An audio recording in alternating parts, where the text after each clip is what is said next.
भारत को विश्व गुरु बनाना है, भारत में राम राज्य स्थापित करना है, भारत में भ्रष्टाचार अपराध खत्म करना है, अलगाववाद, कट्टरवाद, जिहाद, मजहबी उन्माद खत्म करना है, धर्मांतरण, घुसपैठ रोकना है, माओवाद, नक्सलवाद खत्म करना है।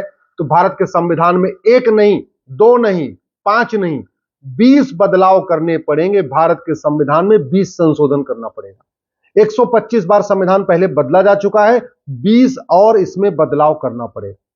वास्तव में अगर हम चाहते हैं भारत में राम राज्य स्थापित करना, भारत को विश्व गुरु बनाना, तो सबसे भारत जो संविधान में हमारे जो चित्र थे, भगवान राम का चित्र, भगवान कृष्ण का चित्र, भगवान महावीर का चित्र, गौतम बुद्ध का चित्र, छत्रपति शिवाजी महाराज का इसमें चित्र था, गुरु गोविंद सिंह का चित्र था, भगवान नटराज का चित्र था, झांसी की रानी का चित्र था, हनुमान जी का चित्र था, उन सारे चित्रों को इसमें वापस लाना पड़ेगा। आप सोच रहे होंगे संविधान में चित्र जोड़ने से क्या हो जाएगा? बहुत बड़ा परिवर्तन आएगा। जैसे आप भारत के संविधान में भगवान राम का चित्र जोड़ देंगे, अब उसके बाद स्कूलों में आप रामचरितमानस पढ़ाइए, रामायण पढ़ाइए, कोई भी हाई कोर्ट या सुप्रीम कोर्ट उस पर स्टे नहीं कर सकती। कोई पीआईएल फाइल भी होगी उसके खिलाफ खारिज हो जाएगी।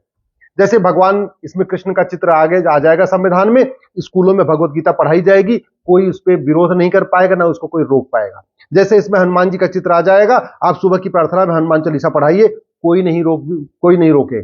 जैसे इसमें गौतम बुद्ध का चित्र आ जाएगा, भगवान महावीर का चित्र आ जाएगा, आप उनके बारे में पढ़ाइए स्कूलों में, कोई रोक नहीं लगेगी। जैसे इसमें भगवान नटराज का चित्र आ गया, छत्रपति शिवाजी महाराज का चित्र आया, गुरु गोविंद सिंह चित्र आया, अब गुरुवाणी को भी आप पढ़ाइए स्कूलों में, कोई रोक नहीं पाएगा। इसलिए मैं कहता हूं सबसे पहले भारत के संविधान में उन चित्रों को लाना चाहिए जो चित्र नेहरू जी ने निकलवा दिए। दूसरा इसमें काम करना पड़ेगा, जो संविधान में लिखा है इंडिया दैट इज भारत, ये बिल्कुल गलत है। पूरी दुनिया में सभी देशों का एक ही नाम होता है, लेकिन भारत में दो दो नाम चल रहे हैं। आर्टिकल 1 को बदलना पड़ेगा। आर्टिकल 1 में लिखा है India that is Bharat, India शब्द को हटाना पड़ेगा, सीधे लिखना पड़ेगा Bharat shall be union of state. अब उस बदलाव को करने के लिए, आर्टिकल 1 को बदलने के लिए या संविधान में चित्रों को जोड़ने के लिए आपको 2/3 बहुमत चाहिए। 2/3 बहुमत लोकसभा में, 2/3 राज्यसभा में। अगर दोनों में अलग अलग बहुमत ना हो तो आप ज्वाइंट सेशन बुलाइए, ज्वाइंट सेशन में 2/3 प्रूव करिए। अब 2/3 प्रूव करने का मतलब टोटल चाहिए 521 सांसद। राज्यसभा में एनडीए के पास कितने? 117, यानी लोकसभा में कितने चाहिए? 521 minus 117, 521 minus 117 is equal to 404। यानी अगर आप चाहते हैं कि यह बदलाव हो तो आपको 404 सांसद चाहिए। सारे चित्रों को जोड़ने के लिए भी 404 चाहिए, इंडिया दैट इज भारत में से इंडिया हटाने के लिए भी 404 चाहिए लोकसभा में। अगर आप चाहते हैं कि भारत में ये जो विदेशी सोच बढ़ती जा रही है, इसका एक बहुत बड़ा कारण है कि इमरजेंसी के दौरान इसमें शब्द जोड़ दिया गया था सोशलिज्म एंड सेकुलरिज्म। इसकी कोई जरूरत नहीं भारत के संविधान में। संविधान बनते समय इन दोनों शब्दों पर चर्चा हुई थी, सोशलिज्म सेकुलरिज्म पे। बाबा साहब अंबेडकर ने भी रिजेक्ट किया था, संविधान सभा के ज्यादातर सदस्यों ने इसको रिजेक्ट कर दिया था, लेकिन इमरजेंसी के दौरान कांग्रेस ने इसको जोड़ दिया। उसको निकालना पड़ेगा, प्रियम्बल को अमेंड करना है तो 2/3 बहुमत चाहिए, यानी लोकसभा में कम से कम 404 सांसद चाहिए। आप चाहते हैं भारत में अपराध खत्म हो, भ्रष्टाचार खत्म हो, उसका एक ही तरीका है, सबसे पहले 1 नेशन 1 पुलिस कोड हो, पूरे देश की पुलिस के लिए एक कानून हो। अभी पुलिस का बिहेवियर अलग अलग है क्योंकि पुलिस राज्यों के अधीन में है। बंगाल की पुलिस अलग तरीके से काम करती है, यूपी की पुलिस अलग तरीके से काम करती है, दिल्ली पुलिस अलग तरीके से काम करती है। बंगाल की पुलिस तो कई बार ऐसा होता है बलात्कारियों के खिलाफ मुकदमा भी दर्ज नहीं करती, संदेश खाली में आप देख चुके हैं। तो पूरे देश की पुलिस एक जैसा व्यवहार करे, एक तरीके से काम करे, अपराधियों के ऊपर टूट पड़े बुलडोजर लेके, उसका एक ही तरीके है। भारत में 1 नेशन 1 पुलिस कोड हो, उसके लिए संविधान में संशोधन करना पड़ेगा। संविधान में संशोधन करने के लिए फिर से वही बात हो गई, अब की बार 400 पार करना पड़ेगा। आप चाहते हैं कि भारत में फटाफट मुकदमों की जांच हो, जल्दी जल्दी एफआईआर लिखा जाए, जल्दी जल्दी जांच हो, यानी 1 घंटे के अंदर एफआईआर हो, 1 महीने के अंदर जांच पूरी हो, तो भारत में एक 1 नेशन 1 पिनल कोड लागू करना पड़ेगा। ये आपके सामने दिख रहा होगा ना, फेडरल पिनल कोड अमेरिका में चलता है, ये वहां का 1 नेशन 1 पिनल कोड है। हमारे देश में क्या हो रहा है कि भ्रष्टाचार अपराध से निपटने के लिए 50 कानून चल रहे हैं। घूसखोरी का अलग, जमाखोरी अलग, मिलावटखोरी का अलग, कालाबाजारी अलग, नशा तस्करी का अलग, मानव तस्करी का अलग, अलगाववाद अलग, कट्टरवाद अलग, जिहाद अलग, मजहबी उन्माद अलग, धर्मांतरण अलग, घुसपैठ अलग, बलात्कार अलग, दुनिया भर के कानून। ये एफआईआर लिखना मुश्किल हो जाता है, जांच पूरा करना मुश्किल हो, पूरा कानूनों का मकड़ जाल है ना। तरीका क्या है? 1 नेशन 1 पिनल कोड। जैसे ये अपना फेडरल पिनल कोड है ना, इसी में सारे अपराध, हर अपराध के लिए एक chapter, chapter 1, chapter 2, chapter 3, chapter 4, chapter 5, chapter 6। मान लीजिए 200 तरीके के अपराध हैं, तो 200 चैप्टर इसमें बना दीजिए और सारे चैप्टर के लिए उसी में लिखते चले जाइए कि अपराध कैसे होगा, इसको आइडेंटिफाई कैसे होगी, इसकी जांच कैसे होगी, दंड कितना होगा। तो एक ही किताब में वो जो 50 कानूनों का मकड़ जाल चला वो खत्म होके एक ही किताब में आ जाएगा। तो one nation one penal code बनाने के लिए भी संविधान में संशोधन करना पड़ेगा। आर्टिकल 14 में जहां लिखा है ना, state shall not deny equality before law और इक्वल प्रोटेक्शन ऑफ लॉ, उसको बदलना पड़ेगा and state shall secure equal protection of law.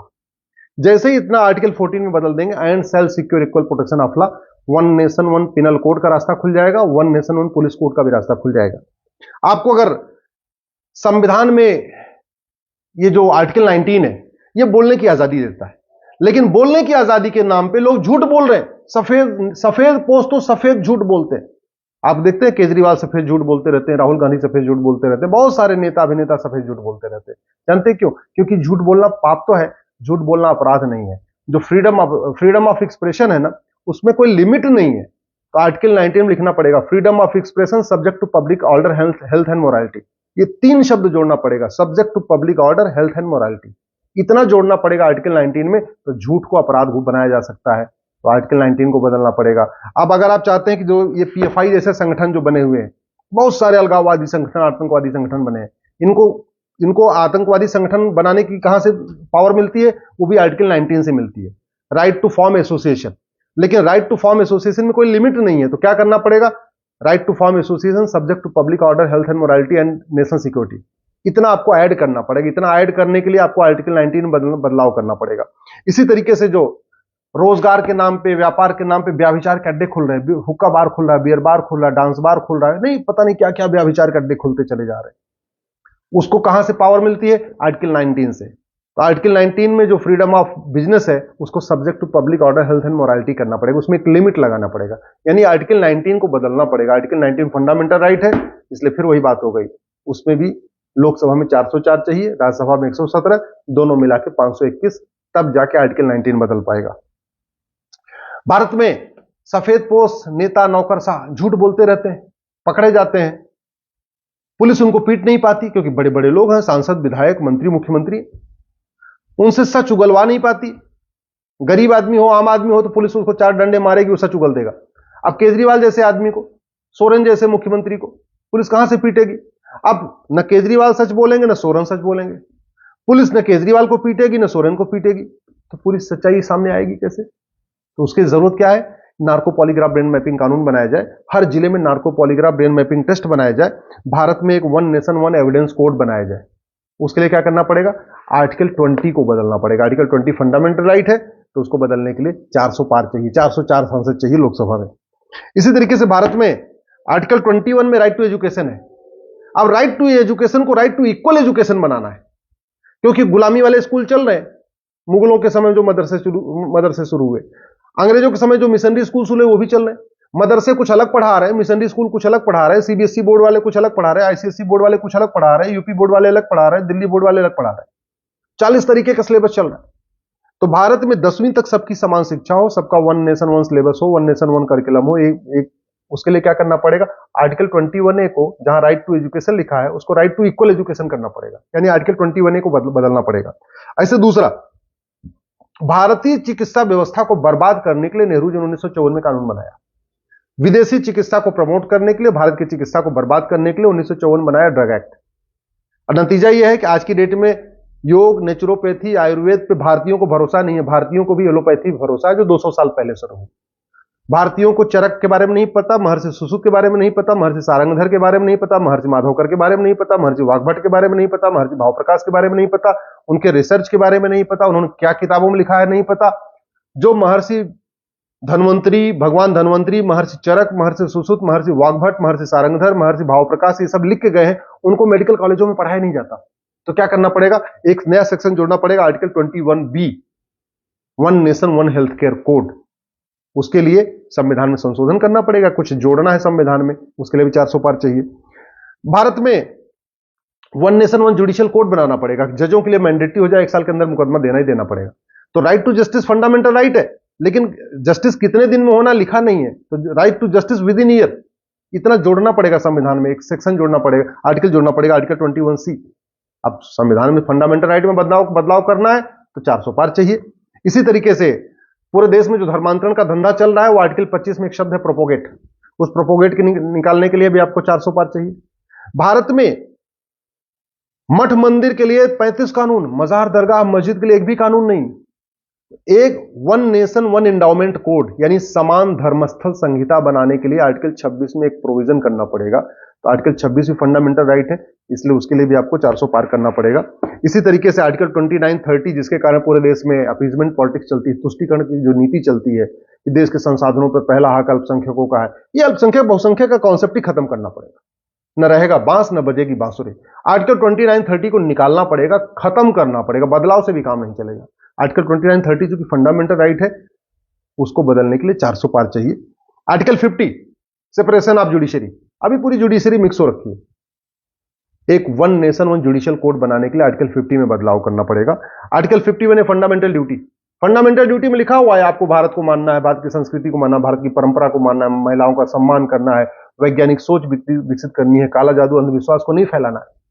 लेकिन सब कुछ हो रहा है, क्यों? क्योंकि फंडामेंटल ड्यूटी में कोई दंड का प्रावधान नहीं है। फंडामेंटल ड्यूटी इन्फोर्सिएबल नहीं है। फंडामेंटल ड्यूटी जो माने तो भी ठीक, ना माने तो भी ठीक। इसलिए फंडामेंटल ड्यूटी को बदलाव करना पड़ेगा, उसमें दंड की व्यवस्था करनी पड़ेगी। उसके लिए भी आपको 400 पार करना पड़ेगा। और अगर भारत में वन नेशन वन टैक्स लागू करना है तो भी आपको 400 पार करना पड़ेगा।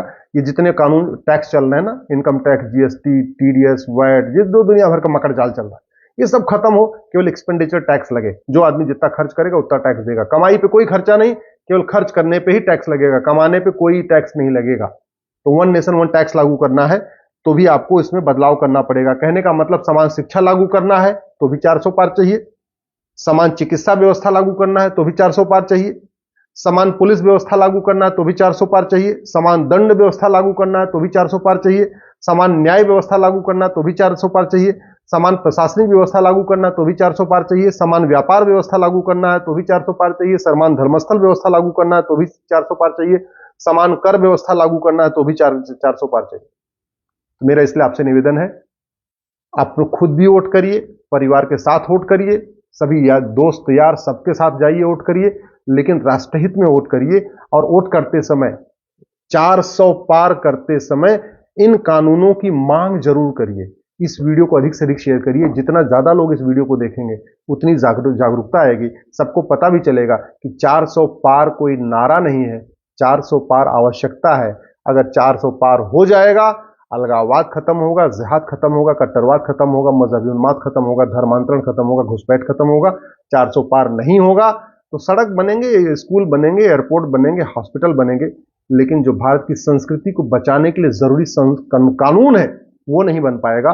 संविधान में संशोधन किए बिना न राम राज्य आएगा, संविधान में संशोधन किए बिना भारत विश्व गुरु भी नहीं बन पाएगा, संविधान में संशोधन किए बिना एक भारत श्रेष्ठ भारत बनाना भी मुश्किल ही नहीं, नामुमकिन है।